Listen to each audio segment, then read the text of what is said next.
Good evening, ladies and gentlemen. We've got another matchup under Friday Night Lights for this edition of Sportsource's Game of the Week.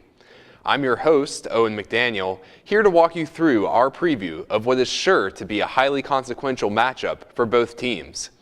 The 6-2 Monroe area Purple Hurricanes travel right here to Athens to take on the 6-2 Oconee County Warriors at 7:30 p.m. at Warrior Stadium. Monroe area's region title hopes are on the line today, as it is 2-1 in region play. That puts the Purple Hurricanes in third place in Region 8 behind Jefferson and Oconee County, which are both 3-0. Should Oconee County win today, it will set up a winner-take-all matchup against Jefferson next Friday. With more on Oconee County, we'll go to Sportsource reporter Derek Oliveros, who spoke with head coach Ben Hall earlier this week. Thanks, Owen. Oconee County had a slow start to their 2025 season, starting 1-2. But since then, things have picked up, and the Warriors are on a 5-game win streak and are undefeated in Region 8 so far. I talked with Warriors head coach Ben Hall earlier in the week to understand how the team was able to turn up in the second half of the season and what players can make an impact in extending their winning streak to 6. You guys currently on a 5-game winning streak after starting 1-2. What has caused this momentum shift in favor of the Warriors? Well, we have a lot of young players in a lot of places, and we had 2 scrimmages to start the season, and then we were 1-2 in our first 3 ball games, and we saw a lot of young kids grow up, and we played a lot of good teams during that stretch, and I just feel like it has to do with experience and the kids getting better each week. And I've seen that the running back room has been very impressive throughout the year, especially last game with Darius Darden, Tyler Osborne, and Caden Wood all being able to find the end zone. How are you guys going to continue to lean on these various talented running backs that you guys have?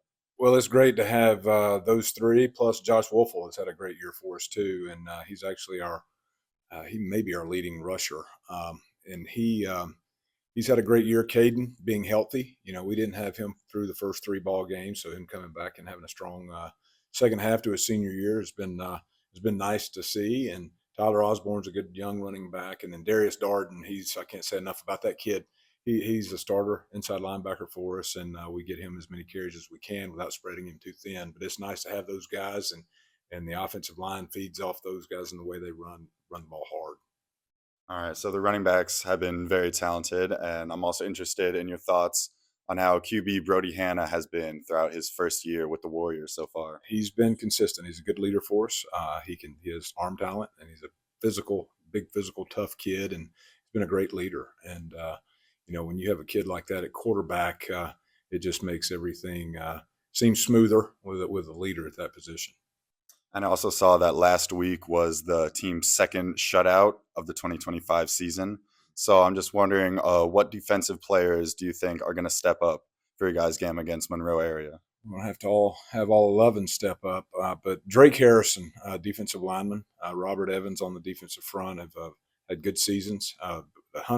Hudson Stevens at linebacker, he's the leader of that unit. And then Connor Jackson, an outside linebacker, are very talented. Both of those guys are very talented players. And then you throw Darius in there too, which he plays some offense. And they're having a great season. In secondary, we have Micah Allen and Sincere Sainer, and we have Tyler Osborne's actually going to play some corner.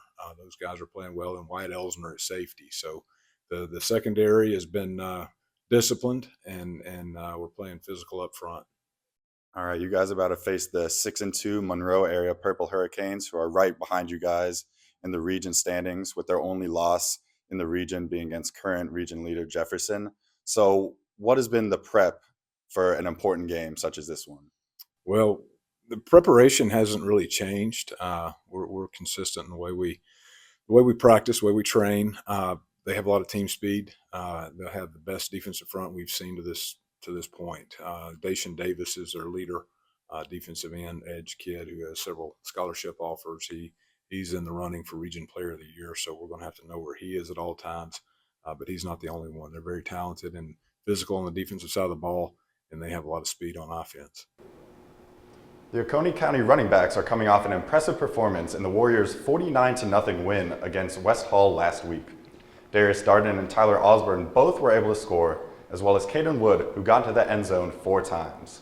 Coach Hall praised the Monroe area's defensive front, but will the Purple Hurricanes be able to stop this powerful rushing attack? We'll have to see tonight. Back to you, Owen. Thanks, Derek. This Monroe area team will be playing with a little extra juice given the region and playoff implications of the game. We've got another interview with Purple Hurricanes head coach Kevin Reach when Sportsource returns. We'll be right back.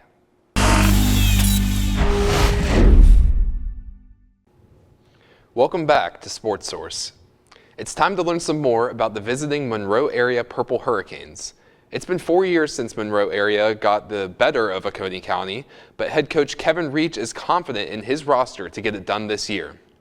Sportsource reporter Bryson Scruggs joins us. He sat down with Reach earlier this week. Thanks, Owen. I spoke with Monroe area head coach Kevin Reach earlier this week about how his offense adapted after quarterback Ezra Harrison went down with a shoulder injury. The Canes have utilized new quarterback Cooper Shoemate as a runner to gain an advantage in the run game. This package gives their offense an extra blocker to stress defenses and create run lanes. Coach, after Ezra Harrison went down and Cooper Shoemate stepped in, you guys picked up a big-time win against Cherokee Bluff, and Cooper led the team in rushing. How has the offense been able to adapt to his skill set? Well, we had a package for Cooper. He's an excellent runner, so we've kind of had a package for him, earlier in the year, and him playing corner.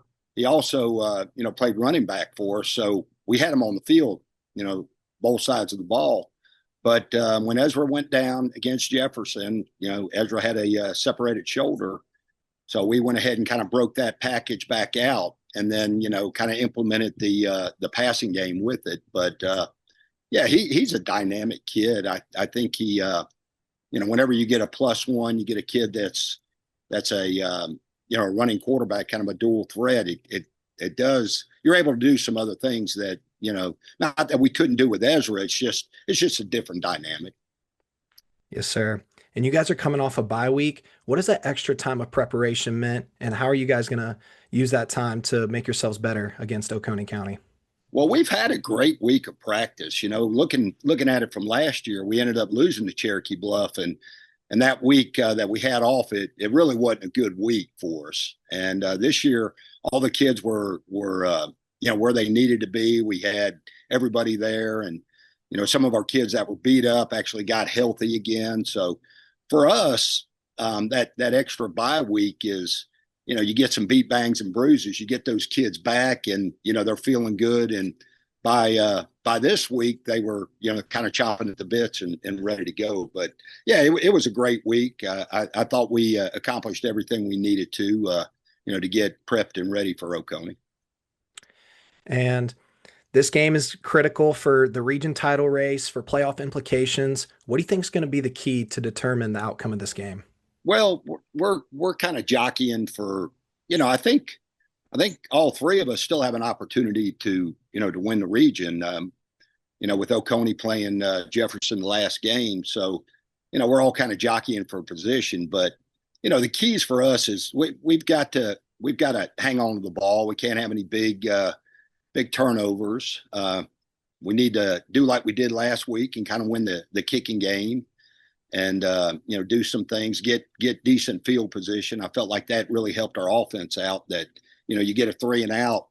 Our kickoff team did a great job. Get a few 3 outs, and next thing you know, you've got the ball at the 50-yard line. So we just got to do well as far as our kicking game's concerned. But and just have our defense continue to play hard and do the things they need to, and just kind of just get behind Shoemate this week. And and Ezra's ready to come back too, so we've got both quarterbacks back ready to go. So just those things. I just feel like we've got to hang on to the football and make sure we don't give them any easy plays and decent field position. Yes, sir. And my last question for you, Caden Wood, Oconee's running back. He's the focal point of their high-powered rushing attack. What are going to be the keys to slowing him and that rushing offense down? Well, I don't think you're going to really slow him down too much. We just got to corral get hold of him, make sure that we got, all 11 hats running to the ball. He's probably going to get his yards. He is very good. They got a very good offensive line, and they got a really good game plan. But we got to make sure that we corral and keep him from making any big plays, and try to keep them behind the chains. And if we can do that, I feel pretty good about our chances. That's awesome. Well, that's going to do it for us. Coach Reach, thank you so much, and good luck to your team this Friday. Good deal. Thank you. Coach Reach made it clear what his team's priorities are tonight. Ball security, field position, and swarm to the ball tackling. Both quarterbacks are available, so he can mix personnel and adjust tempo to keep the Warriors' defense off balance. If the Canes execute, they'll put themselves in position to win the region and secure better playoff positioning. Back to you, Owen. Thanks, Bryson. It will certainly be interesting to see how Reach manages that quarterback situation against Oconee County. Stay tuned for our keys to the game in just a moment when Sportsource returns. Welcome back to Sportsource. It's time for our keys to the game. Joining us now are Sportsource analysts Jack Cooney and Liam Dreesen with some insight on the two teams. Let's start with you, Jack. What kind of approach should the Oconee County offense take to be successful tonight? Yeah, and Oconee County will definitely need to lean on their rushing attack, as they've done every week, and get a ton of guys opportunities back there in that rotation. Josh Woeful should get a solid workload again alongside Caden Wood to keep them both fresh, but Wood has been putting this unit on his back since his return in week 4 from an ACL tear. He's averaging about 170 total yards per game this season, already scoring 11 times, including a 4-touchdown performance against West Hall before this past week's bye. The Monroe area defense will no doubt be stacking the box this evening, so quarterback Brody Hanna will need to be accurate and decisive through the air, something he's struggled with this season, only completing 50% of his throws. However, if Hanna can get the ball out quick and use his legs, Oconee County should be able to move the ball well tonight. That offensive game plan really has worked out for them well during their current 5-game win streak. How about the defensive side of the ball? The game plan for the Warriors on defense should be simple. Get to the quarterback. This Oconee County defense has excelled at sending pressure with 16 sacks and 38 tackles for loss on the year. The leader of that unit, as we heard from Coach Hall, is senior outside linebacker Hudson Stevens. He's been an absolute machine this year, leading his team both in tackles and sacks, and the Warriors will need him to be disruptive early and often. Monroe area will be without leading rusher and receiver Jit Carr, and they're also dealing with injuries at quarterback. So getting whoever is under center off his spot without his most dynamic weapon will be the key to victory. Lastly, this defense will need to force turnovers, which hasn't been one of its strengths so far this year. If they're able to force the quarterback into making bad decisions, they should be able to extend their winning streak against the Purple Hurricanes to 4. And I think that's exactly what will happen tonight. So in a tight contest, I'm predicting an Oconee County victory 21-18, and the Warriors stay unbeaten in region play. Thanks, Jack. Liam, what does Monroe area need to do to come away with a crucial win tonight? Kevin Reach and his squad have to win the battle in the trenches. This game will be won and lost by the big boys on the line. Both teams love to run the ball and have excellent defenses. If the Purple Hurricanes can win the battle in the trenches and establish their running game while slowing down the Warriors on the ground, they'll put themselves in an excellent position to win this game. Another key for Monroe area is to win the turnover battle, something they have done an excellent job of this season.